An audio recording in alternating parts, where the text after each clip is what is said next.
Well, hello everybody. This is Danny, and with my guest, Miss Wanda, back with me this week. We're not doing a Flashback Friday. We're just going to do another podcast with two of us. Another Friday. Just another Friday. That's right. Guys, stay with us. We're fixing to get into some really good discussion here in just a few minutes about homesteading lifestyle and what makes you smile and laugh and be happy about living the homesteading lifestyle. Another Friday has come around. A whole year gone. A whole year is gone. Can you believe that? No. In 2020, I thought, things were slowing down just to a drag. But 2021, things have just flew by. Flew by. I think I made this statement. 2020 was a great year for us, but 2021, we was going to blow it out of the water.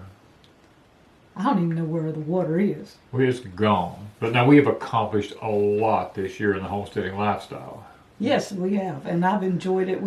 I wish it had slowed down a little, but eventually you got to. Well, I will now since I've messed my knee up. I guess we'll be slowing down a little bit, but then again, who knows? No, he's already got a barn that's going to be done next week, and then after that, he's got to finish it. Yeah. Okay. Well, when we begin our discussion here today, we talked about a while ago. We said, what makes you smile? What makes you happy? What brings a smile to your face about living the homesteading lifestyle? And a lot of people have a lot of different reasons. And it's not going to be the same for everybody. It's going to be different for every person. And that's the beauty of living this lifestyle, is that it's different for everybody. There is no two people that's going to see it in the same light. No, I was living in the city, and so I wanted out in the country, and I looked everywhere for a house to move into. I looked for different things, and all I wanted was to get back into the country because I was used to being in the country, and I wanted back out. I wanted a fruit orchard. I wanted a garden, and I just wanted to enjoy life. I was tired of the city life, and when I met Danny, he's like, "Are you ready to relocate?" And I said, "Yes, I am." And that she did. The funny part about it was, she goes, what am I going to do for a gym membership and all this kind of stuff? And because she had a gym membership when she lived in town, I told her, I says, I tell you what, you just follow me around for a day, and I don't think you're going to need that gym membership. I've not needed a gym membership. I promise you. I could not even function in a gym now.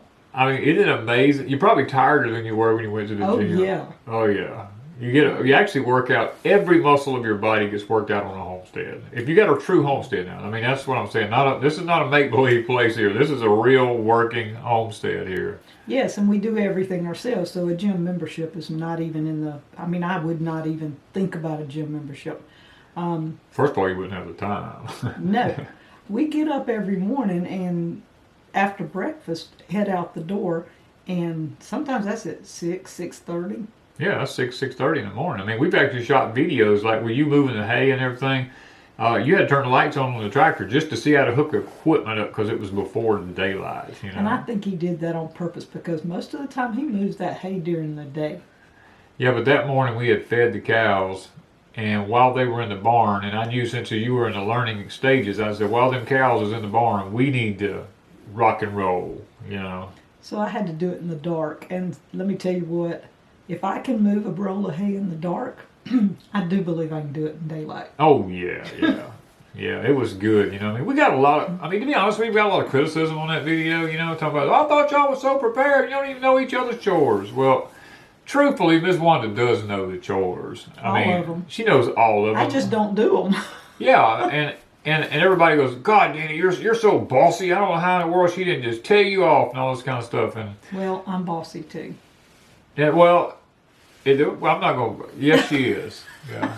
In her own way, she is. But you have to understand, I've ran 3 companies. I've trained a lot of men in other fields and stuff like that.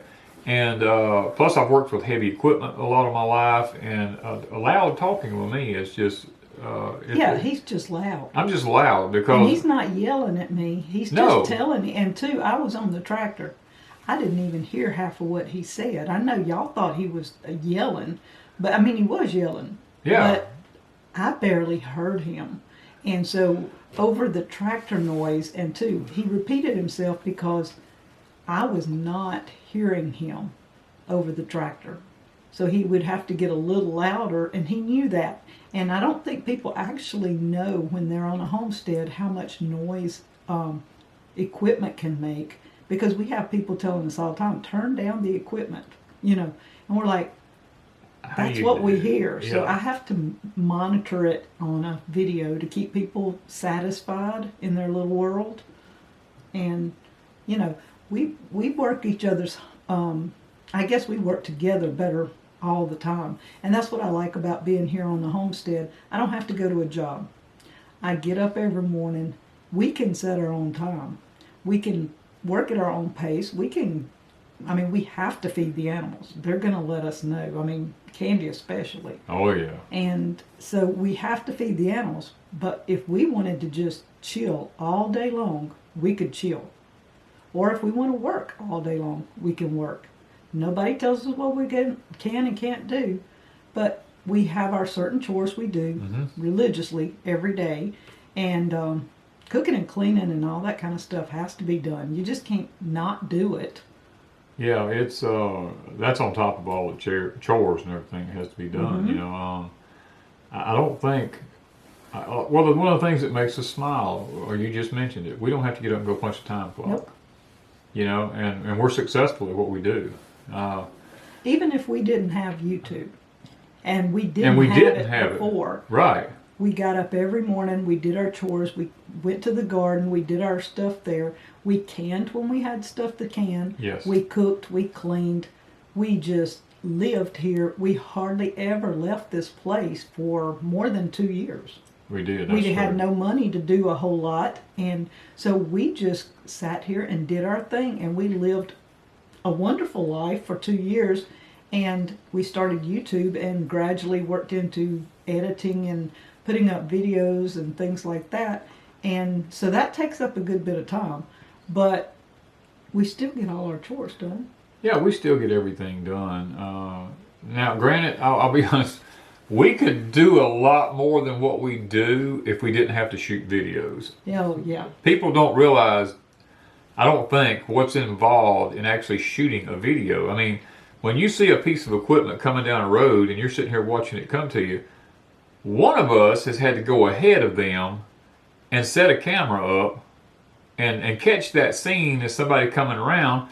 Or if you're doing it by yourself, you had to actually go over there, set the camera up, go back, then come around with it and show yourself coming and show yourself going, and then stop and go back and get the camera and go set it up way ahead of you again somewhere, and then come back to where you were, pick up from that point and keep going, unless you've got somebody shooting like Miss Wanda. A lot of times will be on the range or ahead of me or behind me or whatever, or I'll be vice versa with her. It takes time to do that kind of stuff, and it takes a lot of footage. And then when you got all that footage, Miss Wanda's sitting here and she has to go through every minute of it to be able to know what to take out, what not to take out, and We've been doing this for almost 6 years now. Well, actually, this month, 6 years. This month is 6 years, yeah. And when we first started, we cut absolutely nothing out. We had hour-long videos, and people were like, cut out most of that. I don't want to see this. And now people want to see that. It's just strange. It has changed. A lot has changed since we started doing YouTube on the homestead. Yes. A lot has changed. People's ways of looking at things. The attention span of people has dropped now. I think it's 45 seconds is the attention span of somebody. And if you're not cutting a clip and making some sort of a move or something within every 45 seconds, you lose people's attention. And I'm thinking to myself, kids used to have a longer attention span than that. Yeah, and adults don't. And adults don't. don't. But the deal is, with us, we don't do that very often. No. I don't change every 45 seconds just because. I change when I need to change. Yeah. But that's my style of editing. There's people out there that make some wonderful videos that pop it like every few seconds. Yeah. And I'm dizzy by the time I get through watching a video. And they're paying for all this extremely high-priced music and stuff like that. We don't pay for anything, guys. We just be honest with you, we're cheap. I'm a cheaper. But What makes you smile? Well, living a homesteading lifestyle like that, what makes me smile is when I get up and I can go get on that tractor and I can go out there and I can break that earth The smell. and the smell of that fresh soil on a foggy, warm morning.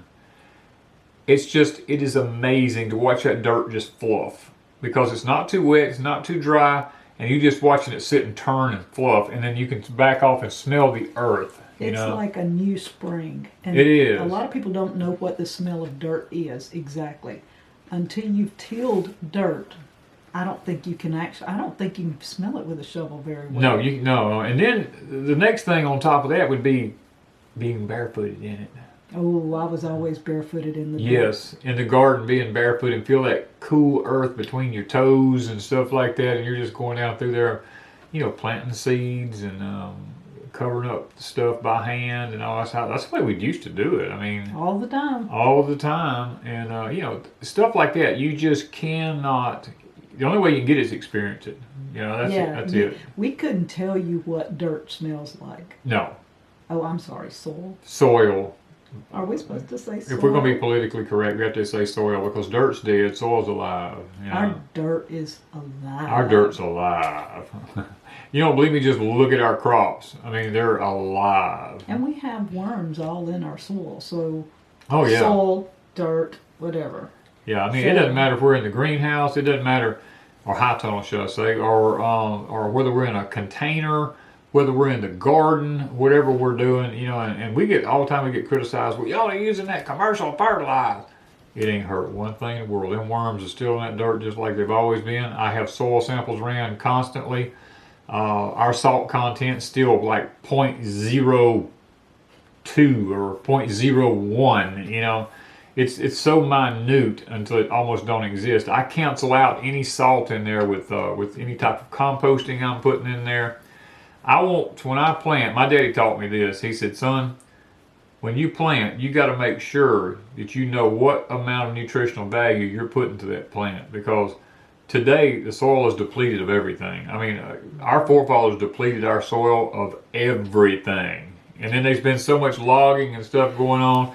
Erosion has taken place. It's washed a lot of good soil off. So now we have to amend the soil. And then Wanda and I, this is another thing about homesteading. People always goes like, where do y'all get your dirt at? We make our own. Now, in the high tunnels, we do buy a Schultz mix. Yes. But we add our own to it. Yes, and that's where the earthworms come from. Yeah. We actually, when we clear our land, this is another thing that makes me smile, is I look out here and here's our land. It's just this jungle of a forest out there. And I'll go in with equipment and I'll take all the underbrush and I'll push it up into giant piles. Most people set it on fire and burn it. I don't. I just leave it. Yeah. And in our humidity and our heat, when it rains on it, that stuff is a compost pile and it goes through a heat. That wood gets wet, all them green leaves in it and stuff like that. And next thing you know, you can see smoke rising out of it. And then probably in about a year's time, I can run up there with a tractor and just scoop that stuff up, and it's like black gold with worms in it everywhere. And I'll bring it up there to wherever we're filling pots up at. We have to go through it because there's going to be some pieces of wood in it and stuff like that. We take all that out, throw it to the side, and then we take it back and we put it back in the trash pile again. Yep. And it turns to dirt. Yep. Soil. Dirt. Dirt. Okay. It's dirt. Dirt. But anyway, another thing on the homestead that brings joy to me is when I see the birth of those animals. Oh, yeah. We're sitting there and we know we've got pregnant mamas everywhere, and then we go out there and all of a sudden one of them's on the ground and we're like, oh, let's go. And we get over there and we actually watch the birth of these beautiful calves, and we take off. I mean, it's our holiday. It's a holiday for us when one of our mamas is giving birth, and we just sit and wait, and we wait with her. And if she needs us, we're there, but we kind of stay back 90% of the time. I don't think we've helped but one time. One cow birth. And we've helped with one goat birth when we had goats. We had goats. We had to help pull one. Yeah. Yeah, and With the pigs, we never had to help the pigs. No, they always had their. Never helped a chicken. Never had well, we did incubate. And no rabbits. We never had to help a rabbit or anything. Never really. We only lost one batch of rabbits one time, and because it dropped down to like 10 degrees, and then they froze. Yeah, and we learned we don't do rabbits that part of the winter anymore. Yeah, we don't do them in that part of the winter anymore. We don't do them in the heat of the summer. Yeah, and so we quit with rabbits to get some things on the homestead done, but we're getting there. The barn's going to be done next year, and rabbits is maybe in the future. They might be in the future again, because that's what I was thinking of. Turkeys. Turkeys is definitely going to be something that we're really going to look into, because we're Dry Gulch Farm brought us one of their home farm raised turkeys here. That has been the best. Miss Sharon and y'all, thank y'all so much. That has been the best turkey I think I've ever ate in my life. Oh, I know it was for me. And then we got a gift. We did. We got a gift yesterday from Remington Solar. Yeah, and it was a smoked turkey from Tyler, Texas. Greenberg. Yeah, Greenberg. Yeah. Now known nationwide. That is so good. I made smoked turkey cheese ball with green onions and pecans in it. And oh my goodness, it was good. It's good. We actually, when we got through taking the meat off the carcass, it looked like where a bunch of buzzards had been. That thing, anyway, I don't think a buzzard had fooled with a carcass when we got through with it. I was sitting there thinking, Danny and I looked like two people that were starving, slammed. We did. I swear we did. we're sitting there. We're like working on getting every little piece of meat off of that carcass, and I'm like, I look up. I'm like, I was watching him and I was laughing. She was laughing at me. I'm like, I said, Danny, you can leave it alone now. He says, but there's a little piece right here. Yeah, I take the point of the knife. I said, yeah, but there's a little piece of meat right up in there, and I would try to get it out. And I'm sitting here thinking, I'm like, that's how thankful we are when someone does something for us. Oh, yes. We don't want to waste one minute piece of it, actually, Danny said, I'm thankful somebody gave us something, and I do not want to waste any of it. And that's what that brings a smile to my face, because I love giving people gifts. Yes. I am one that, just like people order on Etsy, occasionally I'll throw in an extra pack of seeds or something, or when I was getting the Betty's Box of Blessings, I'd throw in a book or a card or something like that. Yeah. And I love giving, and that's why I love these giveaways. When we hit a certain number or we find a reason, we have a giveaway. Yes. Because I love it. But I also like to receive. I'm a big kid. Well, the thing about it was, I had went into that morning and I told Wanda, this is how good God is. I had told Wanda that morning, I said, Wanda, do we have anything for Christmas? I said, do we have a turkey for Christmas or anything? And I said, well, I think I've got some of Dry Gulch's, the turkey she sent, Danny cut it in about 6 or 8 bags, and we've eaten most of it, but I thought I had one more bag left. And I said, I'm not sure if it's a leg or a piece of turkey breast or whatever, but I said, we could have that for Christmas. And he said, are you sure you got one? I said, I don't know. I hadn't looked, but I'll go look. And I didn't. We went to town. Yeah, we went to your mother's. That's right. We went to her mother's house. We was gone all day. We actually went to her mother's, my brother's, and different. We just made our rounds because we knew we weren't going to be able to do it any other time. We come home at dark, and when we pulled up to our gates, I looked out there. It looked like Santa Claus. If you believe in Santa Claus, it looked like Santa Claus had come. We was sitting there, and there's a big giant box sitting up on the post. 50 pounds of pecans in that box, and then here's 2 or 3 other boxes sitting over here, and then here's another box and another box, and I was like, what in the world? And then Miss Wanda goes, one of these has got a turkey in it. And I was like, what? I said, the thing is, it's been sitting outside all day, But it was cold It was cold that day. Thank goodness it was cold, because we weren't here. And we looked at it. Well, it didn't have to be refrigerated. It was a smoked turkey that was completely done. And it said, if you're not going to refrigerate this, make sure you refrigerate it within 6 to 8 days, or freeze it within 6 to 8 days. It doesn't need refrigerating. It can be ate instantly. You don't have to heat it up. You don't have to do anything. You just eat it right out of the bag. But you can put it, once you get it, you're supposed to refrigerate it for at least 6 to 8 days before freeze, and then you can freeze it, or you could freeze it immediately. Whatever. But we went ahead and took it off the bone, and I made that cheese ball, and it was awesome. But that's how good God was. God knew we didn't have a turkey. you know. And Well, technically, I found one. but pack. she did find a pack, and the other thing about it was we got the turkey in, and I told her, I said, look, I can't eat certain seasonings, you know. And we didn't know what was actually in the turkey, so Miss Wanda can eat it. And I told her, I says, well, you know what? God has given you a turkey anyway. And she come back in from the freezer outside, and she said, well, you know what? We still got a big piece of that breast from Dry Gulch. And I was like, well, we're still going to have a good Christmas meal then, you know. So that's how good God is. It makes us smile on the homestead when we realize the goodness of God in all the areas like that. You know, it's amazing. I'm a plant person. Yes. And Danny and I love to plant, and you've seen we plant everywhere and everything. But when I first came out here, he would plant a row of something and then turn around and go back out there and start pulling up the week later and taking little seedlings out. And he was calling it thinning. Yeah. And I would almost cry. Yeah, Miss Wanda would be like, no! I said, what can we do with them? I said, let me plant them somewhere else. And he said, no, when you thin, you just feed it to the animals. And I'm like, but can I take that out there and start another row? I mean, I hated thinning. She did. I still hate thinning. I know. I told her, I said, look, I said, we've got to do this. I said, your plants will be spindly and tall, and they'll never really produce. She goes, yeah, but there's more of them in there. You know, I told her, I said, it doesn't matter. They have to have room to grow. You know, like carrots. We do that with carrots and everything. You know, we're sitting there, we come out with big handfuls of carrots, and we take them and just throw them to the pigs, or we throw them to the chickens, or because they were so tiny, they were just you couldn't little. do nothing with them. They were just hair roots almost, but they were so thick in there. And we've since learned I don't plant as thick anymore. Right. And he doesn't either. But the first year or two, we kind of just sewed them in there. Well, we throw them in there, and they came up good. All of them. Must have been every seed. And but I love to watch that. I love to watch a plant grow. I love to see it when it starts. I love to watch the growth and check it every day. I think the first year I was out here, I went to plants every day, and I watched them all year long. And the fruit, oh my goodness. Watch the fruit. That is probably one of my the blooms. The wonderful thing is when the blooms bloom, the smell of it, especially things like oranges and lemons and apples and cherries and stuff like that, when they all just bloom, and the blueberries and everything you walk through.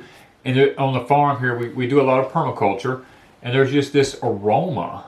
And you go like, what is it this time? Or the American holly. You know, the American holly is so sweet smelling. You walk by and you go, wow. Where is it? Where is it at? You know, so you hear this bzzz, and you look at honeybees are about thousands around that tree. And then you look and there's honeybees in the blueberries, there's honeybees in the apples, there's honeybees in, you know, they're everywhere. And I told her, I says, well, if we don't get a frost, we're going to have some fruit this year, you know. And the lemons and the oranges have got to top everything. Oh, yeah. I'd never smelt an orange or a lemon before coming here. And when they bloom, oh my goodness. Right now, we have lemons in the high tunnel that are fixing to pop. The buds are there. Yep. They're ready to pop. They're ready to bloom. And oh my goodness, it's going to smell so good next week. I can tell you now, we're going to have a good smell in there. And another thing is the pineapples. We have pineapples in our barn greenhouse. Yes, we do. And when a pineapple gets ripe, you can walk in the door and you smell the pineapple. You don't even have to cut it. Yeah, you already know. Yeah. When you walk in the door, that pineapple's ripe.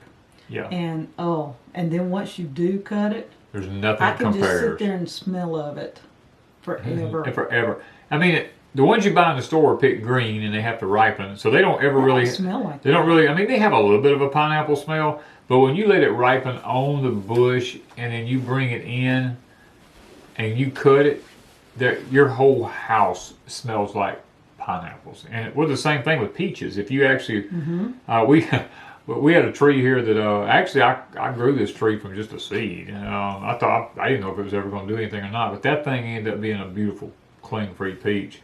We actually sold peaches off of that tree. Oh yeah, for 6 years we had peaches galore. Yeah. And then Danny did something.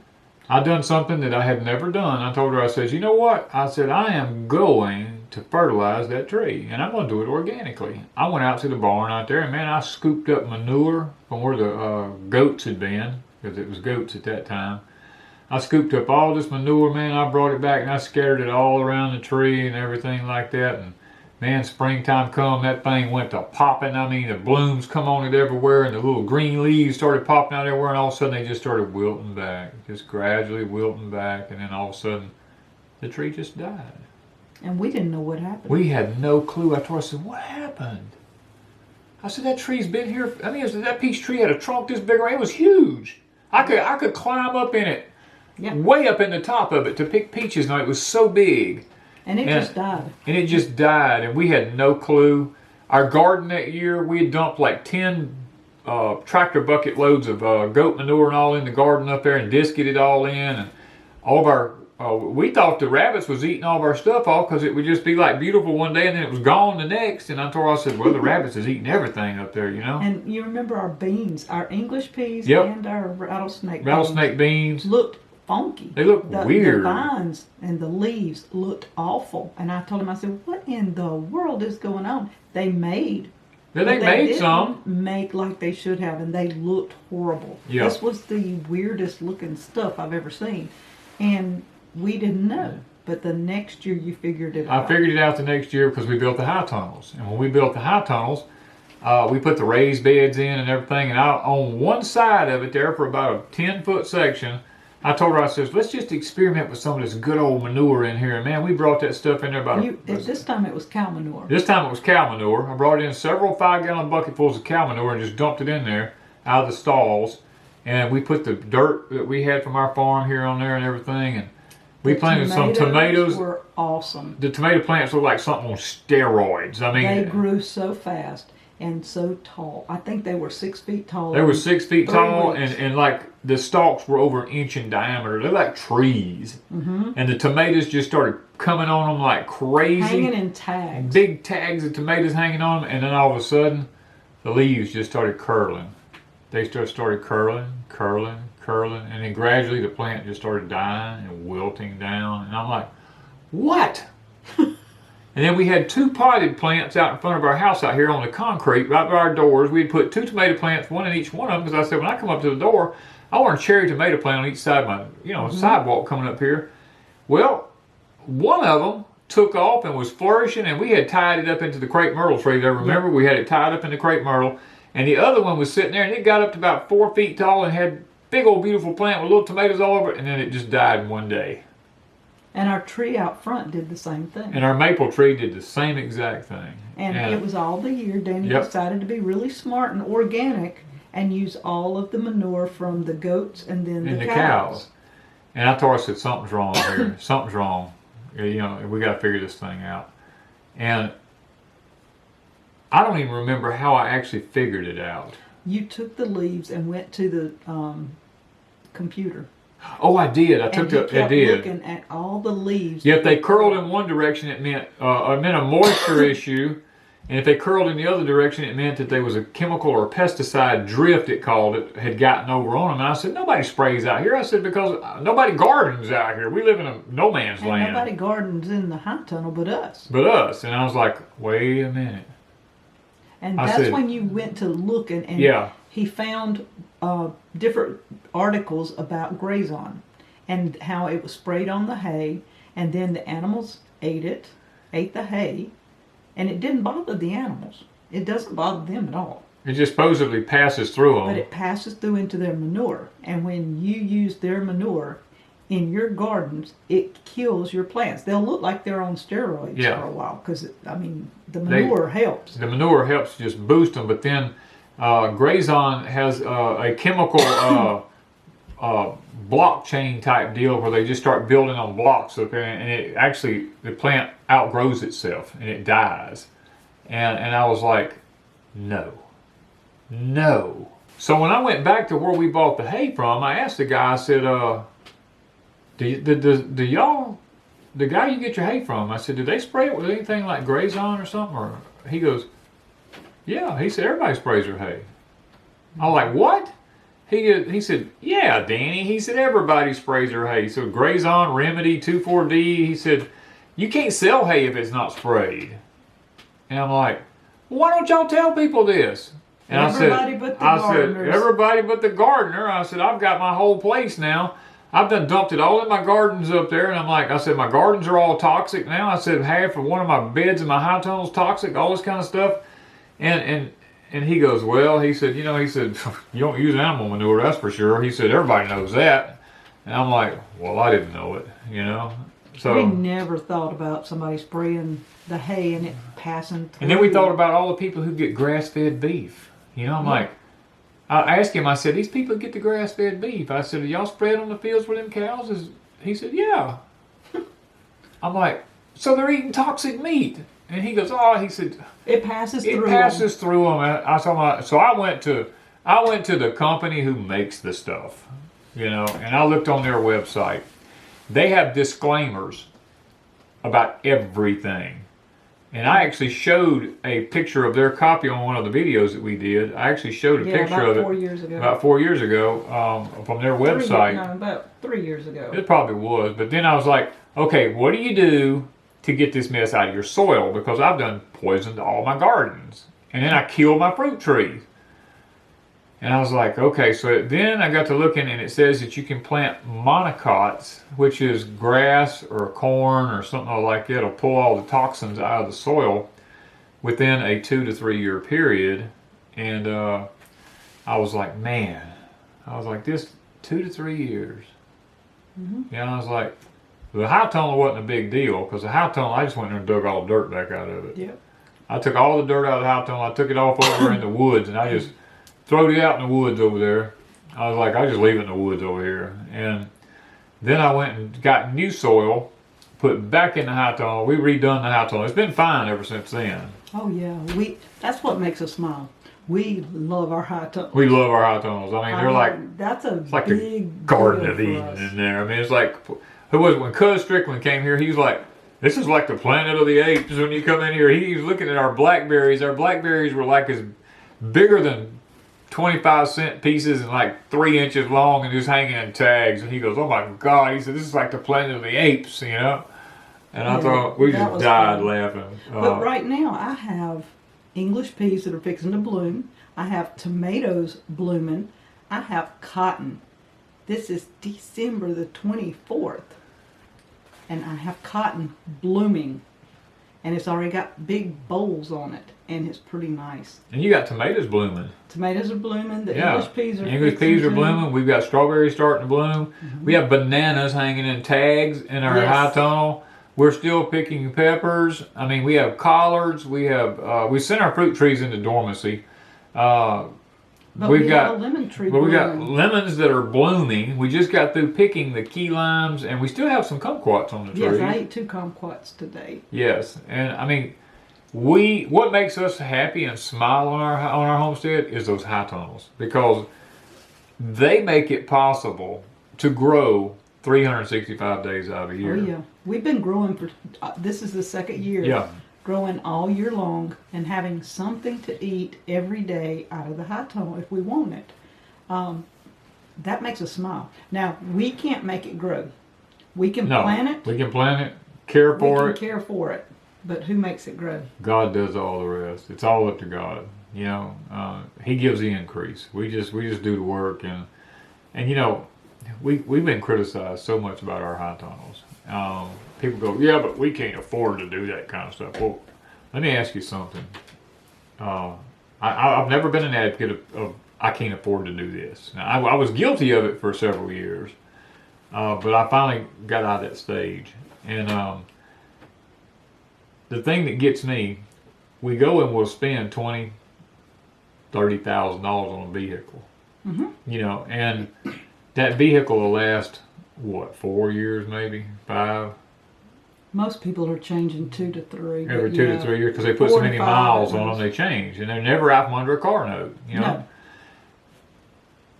So it depreciates so fast, $20,000 or $30,000. And yet a high tunnel, you can build one for, 5? If you don't go Danny King crazy. Yeah, if you don't go... Danny King goes 8,000, but yeah, it'd be 8 for me, but everybody else does 5 mostly. So that's 5, 10, 15, 20, 25, 30, you know, you're talking about 6 high tunnels for one vehicle. And you don't have to replace the whole high tunnel. No. If the Every plastic 4 to gets 5 messed years, but then if you put a shade cloth on it, the plastic lasts a lot longer than that. So you know, a wind or a stick through it or something, but it's Or- cheap to replace. it's cheap to replace. I mean, you know, $300 or $400 you can replace the plastic on it, and It's so it's all priorities. about priorities. Wanda and I talk about this all the time. We have 3 high tunnels, and we bought and paid for them. And nobody give them to us, and it's because we put our priorities. I told her, I said, you know what? I would rather put my money into where I get my food from than I had an automobile. Mm-hmm. You know, so And we have people all the time saying something about, well, that cost a lot of money. Do you realize what you're putting into a phone? yep.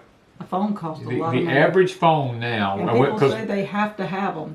yeah, we Do you just really? looked at phones the other day. The average phone starts at around $600 and goes to $12, $15, up to $2,000 for a phone. Mhm. A telephone that's only good for about 1 to 2 years. And back in the day, Bell South gave you the phone, or either you paid $1 a month on your Yeah. phone bill for rent. I mean, Yeah. that was really funny. So, I mean, it's all about priorities. I mean, we get chewed out all the time for lots of things that we do, but Wanda and I, we just sit back and smile at one another. I told her, I said, look, there's always going to be haters in the world, you know?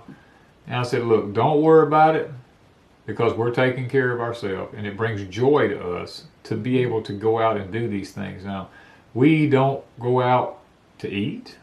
We don't go We don't go shopping. No. We don't go joyriding.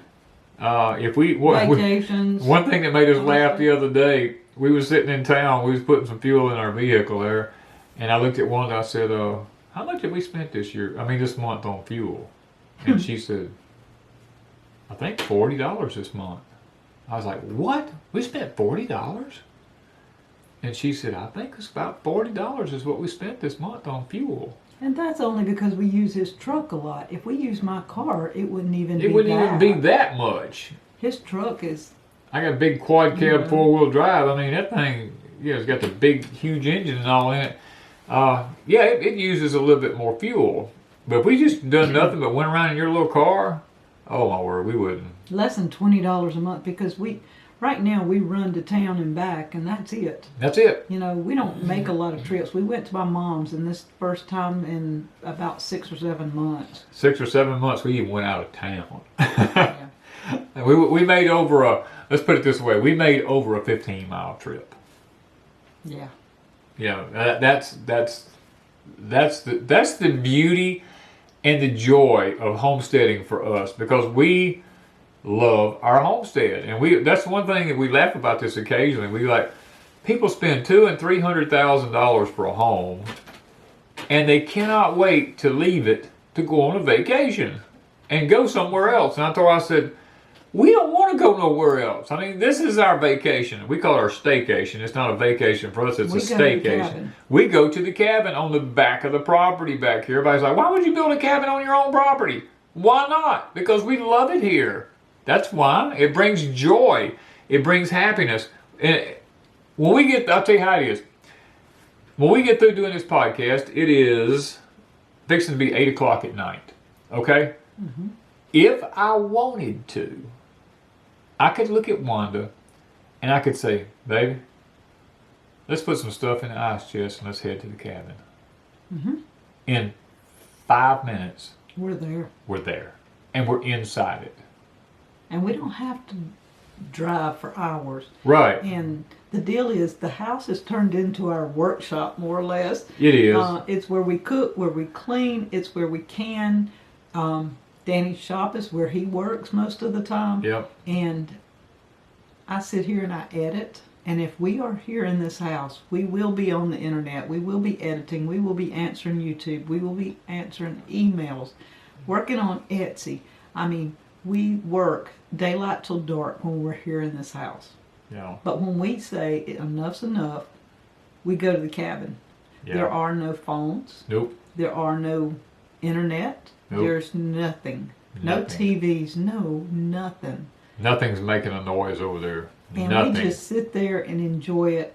So for us, it is our way of breaking a habit, because here at the house this is the 6th year we have been doing YouTube. Yes. And so we have been up early working on the farm. We're up late getting videos done. And Yeah. we put out a video almost every day for 6 years. Sometimes 2 and 3 videos because we got several channels. Yeah. Because I have crazy days. And so we have decided we have to back out a little bit. Yeah. And we've been slowing down this year and gradually working back. Not cutting out all the videos, but just cutting out enough that we can find a manageable, I guess, spot. Yeah, we're just looking for that happy medium, where we can just not have to be too stressed out. I mean, because by the time you do Crazy Days, we do Deep South Homestead, we do a podcast twice a week. That by itself, we had to shut all God's children down because We did that a couple of years ago. We done that for a couple of years ago. It's still up, but we don't make anything off of it. I mean, we just leave it out there. Because it's got a lot of good messages where I preach a lot of good messages on it. But we really come to the realization that that Porch Time and stuff like that was really where we were reaching more people at. And the podcasters are just a fun thing. Yeah, that's just for fun. The one reason we have the podcast on YouTube now is because it is Christmas night. Yeah, and that's true. Yeah. We're filming this the day before, but we're going to be, because it is Christmas night, we are doing it with the camera and for the podcast. So it will be for killing two birds with one stone. And we won't be doing this all the time. Y'all get this, understand this. This is special. Because we do on our Christmas Eve and our Christmas Day, even though we don't really celebrate and we don't do a whole lot, we want our time to spend together doing what we want to do, and we still want to spend time with you guys, but it'll be in a film form. Yeah, it'll be more in the film form this time, and plus you get to see behind the scenes what it's like when we do a podcast, because this is my office here, and we're stuck in the office here, and we've got this giant desk all around us. You can't see all this because it's actually in front of us here. We have all this equipment setting up everywhere, these big keyboards and all this kind of stuff sitting around us here, but I don't like this. Wanda. I don't like this. Yeah, Wanda's like, she says, do I have to put these things on my ears? I said, yes, you have to put them on your head. She goes, yeah, but I don't like the way it looks. I said, it doesn't matter. It's the way a podcast is done, because I can hear everything in this. Used to, when I sang, I had the earbuds that I put in when I was the lead singer for a group and stuff like that. And, it doesn't bother me a bit because I'm at home. But I'm a little nervous. Yeah, Wanda she gets a little nervous because she can hear me in her headphones. She can hear herself in her headphones. I'm used to it because when I sang, I could hear the music in one ear and my voice in the other ear. And I could always tell if I was on key, off key. I could tell where we was at in the music and all this kind of stuff. And it really, it doesn't bother me at all. I am perfectly comfortable at home with these phones on, because like when we were recording or something like this, or just testing and running equipment and stuff like that, we would sing and all with just headphones like this on. But when you go out to actually do the songs, you just got the pieces in your ears. Nobody sees them really, and they're all wireless now. Used to, everything had a wire on it and stuff, but doing podcasts brings a joy to me. I mean, it's one of the things on the homestead that we wanted to kind of work into. Yeah. We wanted to cut back on videos and start doing a few podcasts, because Danny wanted to just talk about old times and things that he enjoyed, and just occasionally I'll pop in and do something, and we thought that's one way people can take a podcast and listen while they're working. They don't have to be watching us. Yeah. And for Christmas Eve, we decided to film it and do the podcast. So some of you will hear it on a podcast before you see it on a video, but that's okay. That's okay. And the beauty of it is people can download this and they can put their earpieces in and they can walk around while they're working and listen to us. And a lot of people are talking like, man, this is the greatest thing in the world. I don't have to be sitting in front of a computer. Podcast was. Oh yeah. I mean, a lot of people had mentioned them, but most people do this. They film it Yep. and they put it on YouTube. I don't want to do that. No. This is going to be a special occasion. We will do this once in a blue moon where we film the podcast. Most of the time it's just a podcast. It's just going over on any of your podcast platforms. But for tonight, I needed to kill two birds with one stone. I'll do some quick editing and they'll be up. Yeah, and we would like to, well, I want to say personally thank you to our friends from Mossy Oak, Cuz and Lauren. A Fistful of Dirt. A Fistful of Dirt is their podcast channel. Cuz has been an icon of mine for many years because I almost got into the hunting industry, filming it and stuff like that years ago. And him and Toxie and all of them was one that I watched religiously. And when he actually came here and I got to meet him in person and we sit down and, we done a podcast together, to me, that's probably been my highlight of the year. Is that your highlight? That makes you smile. That makes me smile right there. That's my highlight of the year. Cuz doesn't even know what he means to me. That just made Danny's day. Let me think. What was my highlight this year? Yeah, what was yours? I mean, that was mine for the year. Gosh, for the whole year. It's kind of tough to come up with something, but I mean, that just jumps out on me. I don't even have there's nothing even comes close to comparing that to me. I mean, I'm like, I got to meet an icon. I would have to say it's when the kids come and they bring the grandkids. I like to see my kids and my grandkids, and I love to see them enjoy this, and that makes me smile. Especially the ones that's been fishing. Oh my goodness! Now they love the fishing now. I have had a blast with the ponds and watching my grandkids fish, and then the other grandkids were here the other day, and the little twins were picking up acorns. And then we took them to the pigs, and they just loved watching the pigs eat them. And so anytime the kids are here, I like it. I think that would be my highlight, is to watch the grandchildren enjoy something that Danny and I enjoy. Yeah, that was our whole reason for building Deep South Homestead, was for our children and our grandchildren. Yes. Now I'm not going to always say that it's going to always be here, but that was one of my dream when we first started Deep South Homestead. Now, we originally started off as Bluebird Farm. Yeah. And we still have the sign up at the road up there. We still have a new sign up there for Bluebird Farm.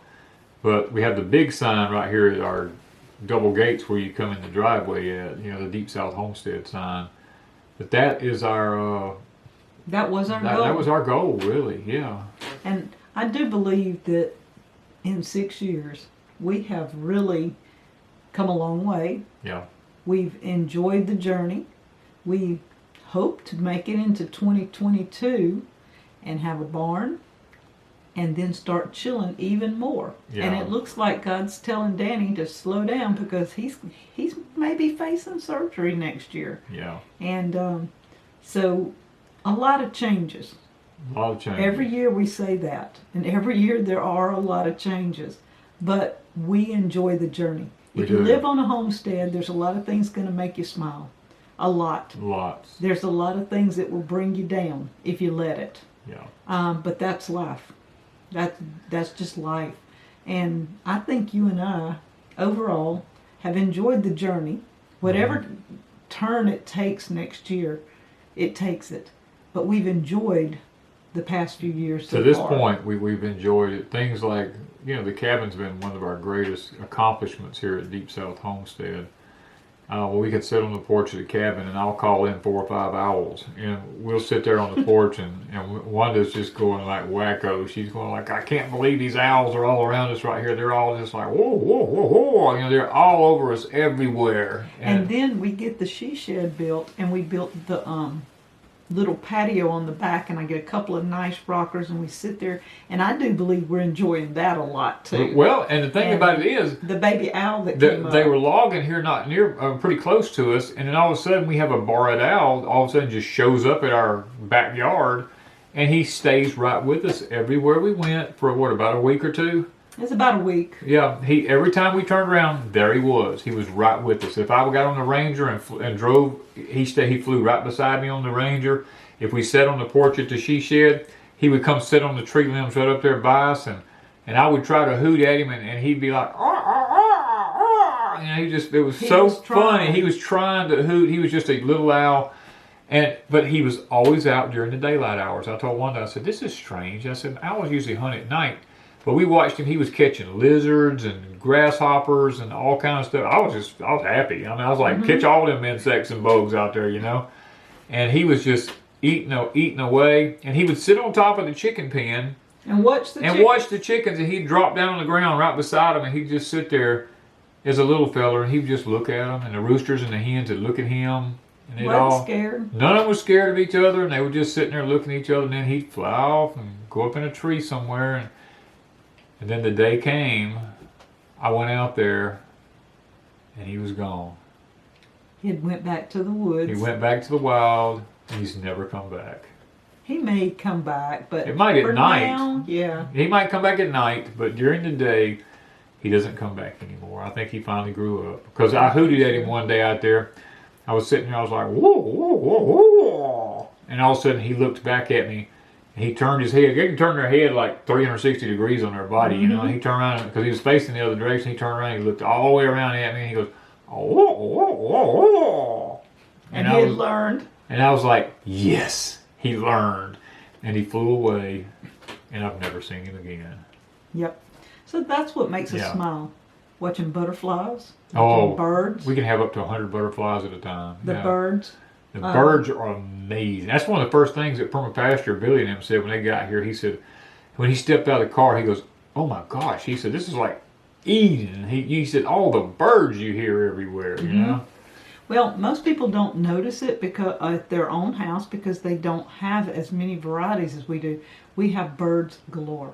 And I know a lot of people think we get rid of a lot, but we don't really. No. This is a bird watcher's paradise. If you're a bird watcher, you ought to say, hey, look, Deep South. Yeah, I mean, we have just like, I don't even know how many.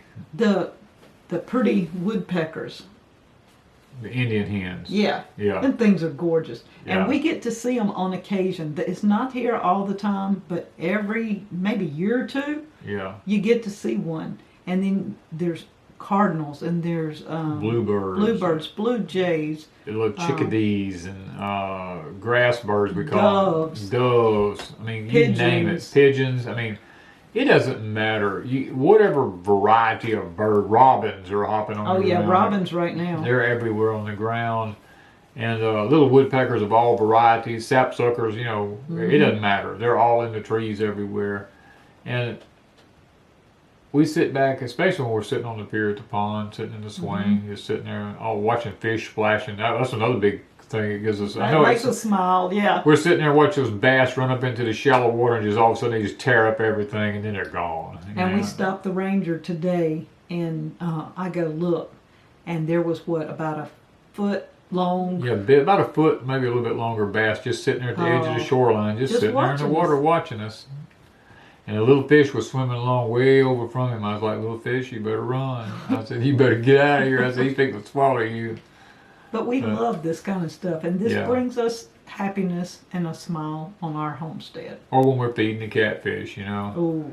We watch all those catfish 2 and 3 feet long coming up to the top of that water, just like vacuum cleaners on top of the water, little mouths going across the water. They're Pac-Man. Like little Pac-Man, they just eating up all that food everywhere, and then they splashing the water everywhere, going crazy, and you just sit back. You just get a joy from watching that. I mean, and then when you catch one of them, oh, I love it. Man, I have fought with some catfish this year, and I love it. And yes. I never have been a fisherman, but I got hooked in trying to catch catfish, and you know that's going to be my goal next year because somebody's going to slow down. Yeah, and the thing about it is. The taste of them. It's amazing. They're so... I guess that's another thing about a smile on the homestead is the food. The food. We get to eat our own food, and it's not got chemicals and poisons and craziness. It's not created in a factory. Right. And the taste is amazing. Yeah. I'm not crazy. I don't like to cook all the time. But when I get in the mood, I cook a lot. And I go in every day and cook, but sometimes I just take it, I want to experiment. Yeah, every now and then she's like, and then when Billy and Michelle were here, we had the catfish for them, and Billy's like, dude, I ain't never had no catfish taste like that. I told him, I was like, I didn't know if it was good or bad to start with, but he's talking about, this is the best catfish I ever had in my life. And Michelle she really didn't eat catfish. Right. She never had. And so she decided she would try it. Yep. And she was amazed. Yes. And so, guys, living on a homestead can be one of the most enjoyable things that you ever do. But you have to understand, even though you live on a homestead, it's about the journey. It's not about any You're never there. You never arrive. You're always making a change somewhere. And there's so many things if you do it right. Because lots of people go, how do you two get as much done as y'all get done? And I told them, I said, look, our whole homestead is designed based on permaculture. Most of our stuff takes care of itself. And I'll give you for instance, and then we've got to shut this thing down. Everybody around us in our neighborhood right here has had a frost except us. And I know that sounds crazy. You go like, how is that possible? Well, it's location, and how you lay the stuff out on the land. We have giant trees everywhere, and they canopy a lot of the places. The way we have things cleared up, the wind passes down through the hollers and stuff like that, creates vortexes. When the sun comes up, the sun hits particular places on our property. Nothing ever gets a chance to actually get a frost like that unless it has to be in the mid-20s. It has to be below 32 degrees. And so far we've not gotten below 32. Right. So far we haven't. But we've had some very calm, still bluebird days with nights that the radiant cooling takes place. And I can wake up and look at my neighbor's roof on their house over there, it's snow white. I can look at my neighbor's gazebo in a pond, it's snow white with frost. And I'm like, wow, look at the pastures of my neighbors around here. Everything's white with frost. I look at our land, there's no frost. We still have peas growing. We still have cow peas growing in the field, just as green, putting on new growth everywhere. And it was just 33 degrees this morning. Yeah, they turned a little They turned purple because of the cold. But, guys, this is what I'm talking about. It's about the journey. Mm-hmm. It's not about what you can have, or it's about what do you want out of your life on your homestead, what will make you happy, what will make you smile, what brings joy to your heart. Well, I hope today that Wanda and I has maybe gave you a little bit of a glimpse into what it's like for us to live on our homestead here and what it means to us. I don't like having all the gloom and doom. There's too much out there. If you watch the news or you watch too many YouTube videos and whatever, everybody's gloom and doom. Yes. And we want it to be a little bit more what's going on here. And on our homestead, there's no gloom and doom.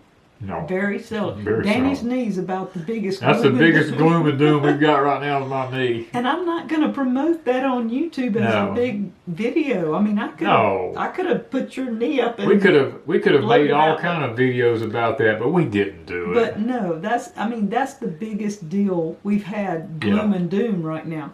Our homestead's a happy homestead. Danny and I love what we do.